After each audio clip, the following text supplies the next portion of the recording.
Is 2025 the year to start a handyman business? No, no, no, it's not. We're just going to jump straight to the point here.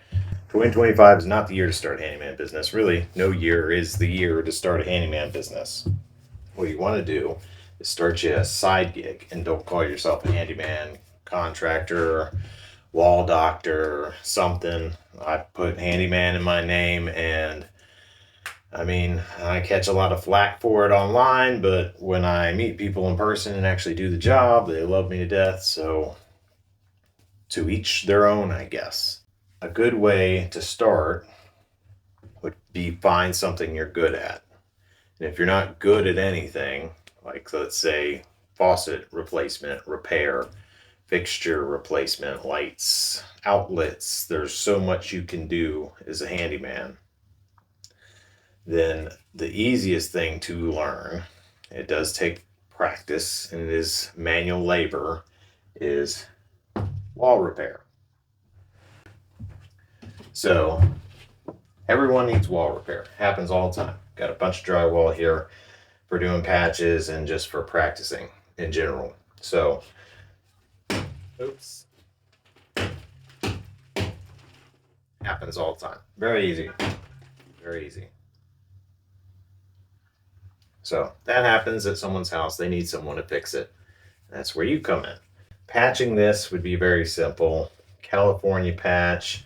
If you want to get fancy with it, you cut it out wider and put you with some wood blocking behind it. Screw your new drywall to the wood blocking. Take the corners, yada yada yada. But it's very simple to fix something like this, and it's everywhere. Everyone needs it. Wintertime, someone gets a pipe that bursts. What's the plumber gonna do? They're gonna find the pipe. Are they gonna patch the drywall? No, because they're plumbers. They don't work with drywall. There we go. We got a nice hole in there. And if you learn how to do a California patch, well, you want to invest in some paint tools too. You can offer matching paint color, because to do a California patch, you can't just patch this hole how it is, or even to do a backer board patch, you'll still want to cut this out square. So when you cut it out square,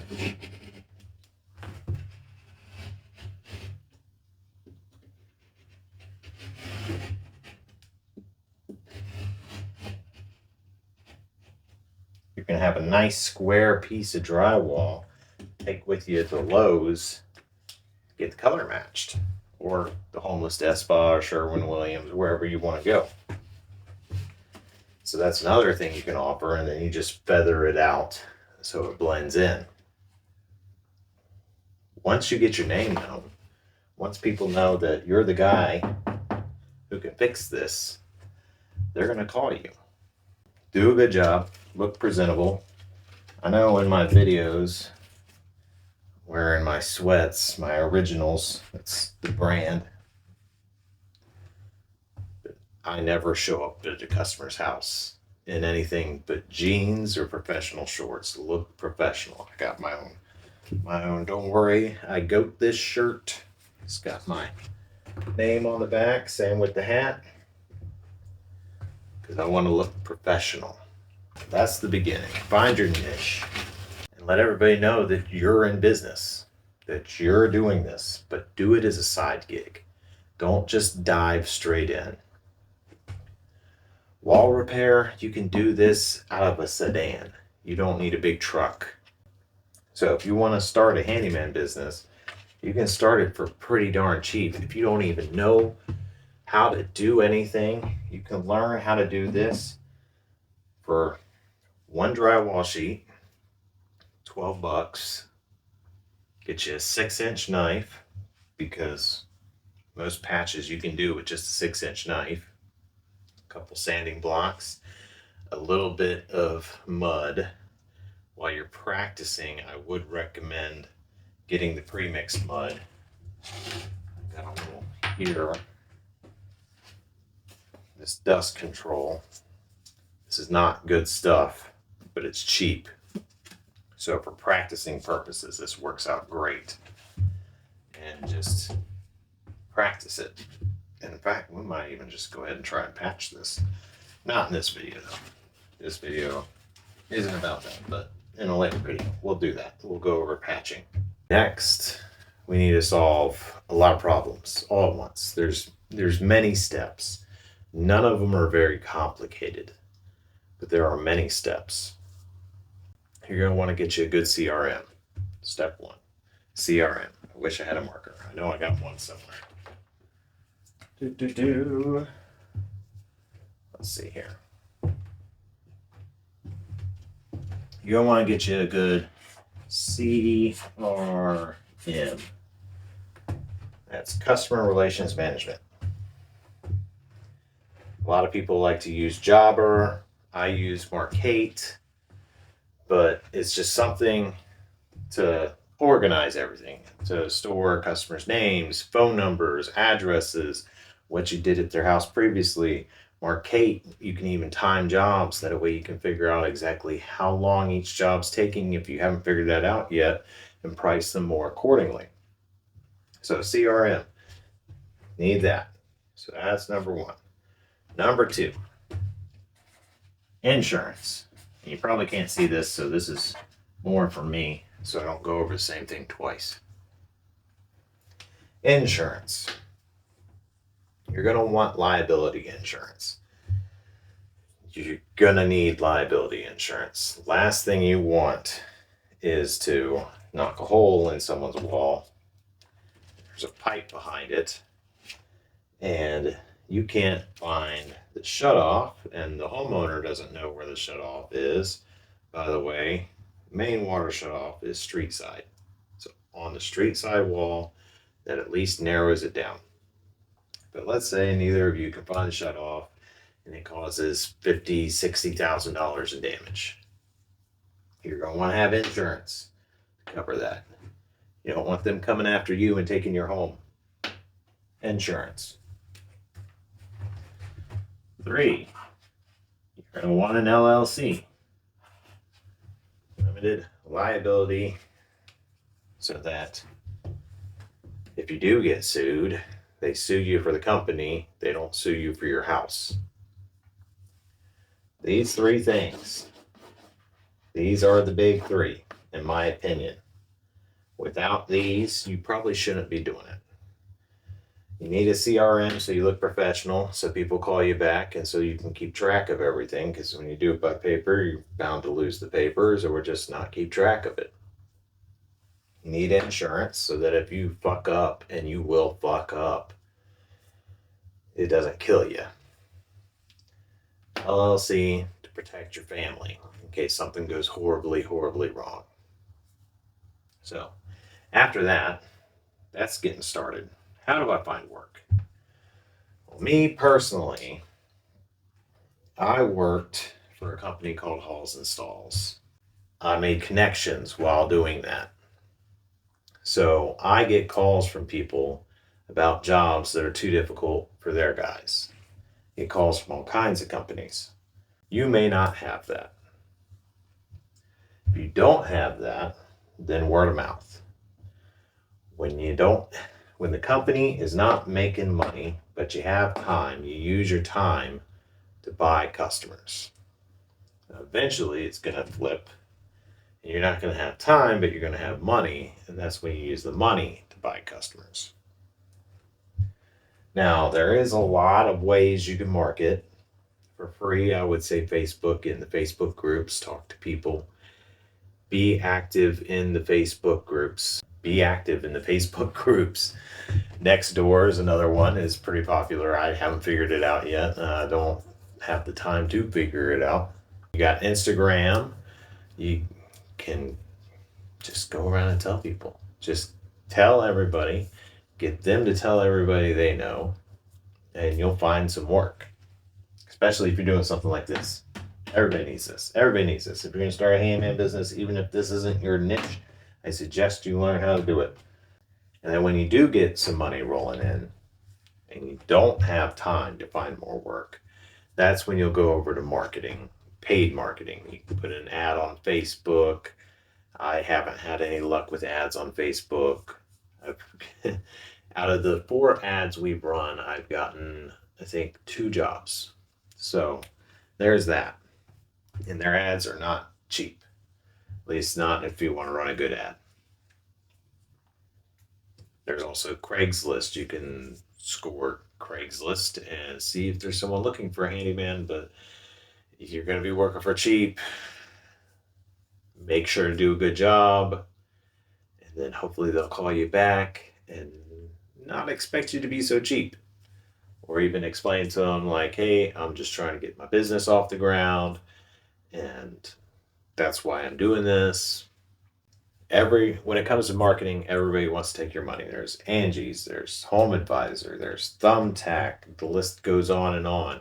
Home Depot has one. Lowe's has one called like Front Porch or something like that. Everybody wants to take your money for marketing. Home Depots would, if you're wanting to spend little money but get little jobs too, would be a good one because they work off of a point system. Home Depot, you buy stuff from Home Depot to do these jobs. You earn points. Use those points to buy leads on jobs. You still have to sell the job because I'm sure they're giving it to more than just you. You just get that out of your head. When you're paying for leads, you're not the only one getting the lead. The customer is the customer. Thumbtack, Angie, they don't care about you. They care about the customer. And how I know that is Thumbtack will sell me a lead for $20 for a job that I only charge $125 for. And then on top of that, they will sell that lead to 4 other people. $20. 5 people. Thumbtack has made more off the job than any of us will make because they're not having to supply materials. They're not having to drive out to the customer. And I like to use the Barbara Corcoran method, especially if you're paying for leads. You don't want them to go back to that. When you get a customer off of Thumbtack, you don't want them to go back to Thumbtack next time they need someone. You want them to go to you. So make sure you're memorable. Look professional. Have a CRM. Send them a receipt with your logo on it. Have proof of insurance. That way, if they ask for it, you can just pull it out immediately. That is how I find customers. Another way to find customers, and this is not something that I do, but I have heard about from other handymen, is to get in with landlords. But if you want to work for landlords, that's another thing you can do. You're going to want to get in with property managers. Get in with the property managers. Don't deal directly with landlords like I do. It's a pain in the butt, especially when they do pay you and then they recall payment because they forgot. Yeah, I've heard every story in the book, and the craziest ones come from landlords. Get in with property managers. Make you a little folder. Several folders because you're going to want to hand these out. Have a piece of paper with your insurance information on it, your LLC information on it, your everything. You want all your information on a list of what you do. Put it all on there. If you have a price sheet for things you charge a flat rate for, put it on there. Do not tell them your hourly rate.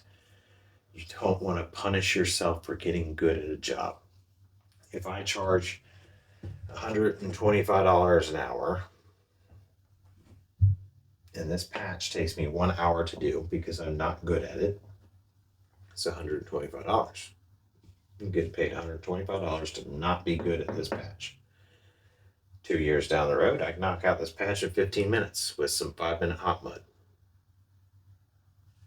Should I only charge $30 for it? $40? No, it's $125. I'm better at it. I don't get paid less because I'm better at it. So don't give out your hourly rate. The hourly rate is for you to have in the back of your head so that you quote a job based on how many hours you think it'll be. Don't have an hourly rate. And myself, I actually have 3 different hourly rates. I have one for general labor, stuff that's simple, like tearing a deck apart.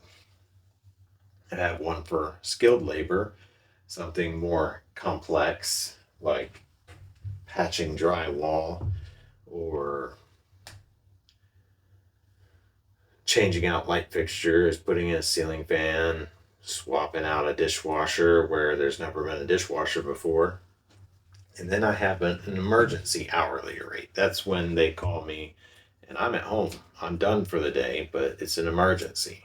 So I have 3 hourly rates. I would suggest you have at least 2, 3 if you feel like complicating things like I do, because I'm a masochist. I think we've already proved that in another video.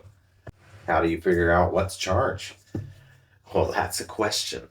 That is a question. So you can call around to the people who would be your competitors and be a tire kicker, which is, in my opinion, extremely rude.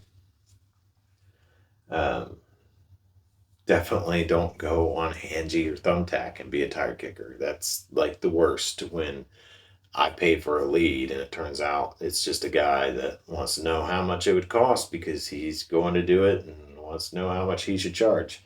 That's a pain in the butt. You can do that, but call. Beyonce's calling. Hold on.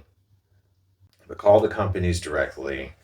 Don't put an ad up on Craigslist or on Angie or Thumbtack or Home Advisor. Find the company, call them directly. Ask them, let them know that you're trying to start a business, and most will be cooperative and tell you how much they charge an hour. If they're not cooperative, oh gosh, 2020, this thing is 5 years old. If they're not cooperative, that means that they're scared of competition, which means that you can get foot in. It means that they have weakness and you should take advantage. You should figure out how much does it cost you to live, to just live. Let's say you add up all your expenses, all your bills, and for simplicity's sake, you have $2,000 in bills. You're going to want to double that. So, because you're starting a business eventually, right now it's a side gig, you want to double that. And that's your starting number. That's your bare minimum. 4,000. Now, your starting number may be bigger than that. Now, that is your bare minimum to live. You're going to want to add profit to that, because you don't want to be living on the bare minimum and something go wrong with your truck and now you're screwed because you don't have any money left because you're doing the bare minimum. So double it again. So we're looking at $8,000. That's your monthly goal, 8,000. Now, if you can work 40 hours a week, assume that you're only charging for 30. So you work 40-hour weeks, you can expect you, business owner, working 30-hour weeks, you can expect to charge for around 30. So we're going to multiply that 30 by 4 weeks in a month. And we got 120 billable hours in a month. So next we're going to divide that 8,000 by the 120 to figure out what our hourly rate should be. And your number will not be the 8,000. That's just for simplicity's sake. This is your number here. Then your hourly rate should be $66 an hour with some change. But like I said earlier, that's not going to be enough. The 2000 is extremely low, and yeah, this alone will kill you if you have a new car, and you got a lot more bills coming in. But that's a simple way to put it. So this is all your bills, bare minimum to survive. Your insurance, your LLC, your CRM, your mortgage, your car insurance, everything, groceries, add it all up. That'll give you this number. Now, since you're starting a new business and you're going to need to maintain tools, supply materials for things, you'll double it. And then to make sure that you make a profit, you'll double it again. So most of you, this number will be way, way, way too low. That number is almost half of my number. That's it. That's really it. Secretary of State will give you stuff on your LLC, get your business license, make sure to renew it each year. Set aside money for your taxes. Those will really creep up on you if you don't set aside money for them. But if you want to start a handyman business, start it as a side gig. Any home service business, start it as a side gig. Make sure you like it before you throw everything away. And as always, questions, concerns, political outcries, leave them in the comments, and I'll catch you in the next one.